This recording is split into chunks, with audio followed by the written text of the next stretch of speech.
And welcome to Your Health. You know, as we start to age, one of the biggest things that most people talk to me about is they're very, very concerned about decline in your memory. And of course, what happens when it does become a part of your life, it's a toll on the entire family. Tammy Center is here today with the Respite Ministry from First United Methodist Church. That's right, thank you. And the church was wonderful to have started the ministry. You've been with them now for what, 2 or 3 years? Almost 3 years. Almost 3 years. So I thought we're getting right at that point. And for you, it's a passion of love. It is. And I've been in healthcare industry for Yes. over 25 years, and it's always been in this field. I just always had a special heart for people who have dementia or memory loss, and ways to help them. And we think about dementia and then Alzheimer's, and what's starting to happen right now is they're starting to call it type 3 diabetes. Because a lot of times what happens, when I go to my doctor, he says, watch that blood sugar, because that sugar is going to eventually harden in your brain. And when that happens, it causes a lot of this, doesn't it? Right, it does. Yeah. So we need to have a healthy lifestyle to start with. And that's for our viewers that maybe starting to age and start to think, naturally you're going to start to forget some things, aren't you? Right, that's right. And so, normally you might forget why you went into a room or where you put your keys, but it's really when the person is looking for their keys and then later they're found in the refrigerator. Yes. Or somebody has just called to tell you they're coming to pick you up, and then when they get to your home, you're surprised that they're there. So they've totally forgotten that part.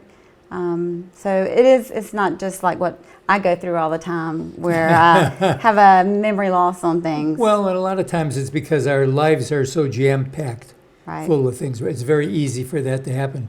But like you say, when it gets to the point where it's very recognizable as something that's with you all the time, then it needs to be treated at that point. Right. And usually your doctor, when you're doing a regular exam, he's going to be able to do it, right? Right. Yep.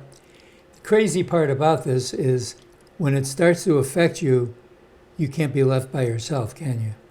No, you can't. I mean, and there's to a point that you can, and then all of a sudden it's just not safe for you to be there by yourself. And I don't know about respite where I am. We are there to help with caregivers, because Yes. if you spend 24 hours a day with someone, you don't have any break, any downtime. And so that's really what respite is. It was created by Daphne Johnston about 12 years ago, and it was really to help the caregiver to have a break, a much needed break. But it didn't take long to realize that the participant or their loved one needed a break as well. We all need some time to ourselves. And we are Monday through Thursday, 10 to 2, so it's a 4-hour break that the caregiver can count on at respite. And that's basically, respite is both for the patient as well as the caregiver. That's right. So- We call them our friends, the respite friends or participants, and it's for both. And that's a great way to do it, because what you're trying to do is put them into their as much of a regular situation as they would normally be in. It is. That's exactly right. You know, a lot of times when a person's diagnosed with dementia or Alzheimer's, the first thing that they do is go home and get their things in order, and then they isolate because they don't want to come out. They watch TV a lot. They don't want to come out of their home. They don't feel as comfortable being around people because they may forget something. Somebody may ask them something they don't remember. So sometimes they're just more comfortable staying home. But at respite, we're all the same. And that's really a nice thing about it. We're all the same. We all wear the same name badges. We dress the same. If you came in and sat down with us today, You don't know who's who. no, and in fact, you would take a little while to decide who was who, and you might not get it right. So we have, it does make them, it gives a person hope and purpose and meaning, and it gives them new friendships, a new community to belong to. They don't feel self-conscious. They're set up for success at respite. At home, unfortunately, there's things that they can't do, and they want to go drive, and their wife says, you can't drive anymore. or we can't go outside, or any things like that, where their answer to them is no. But at Respite, we've set them up for success. So everything really is a yes, because we've already made it that way.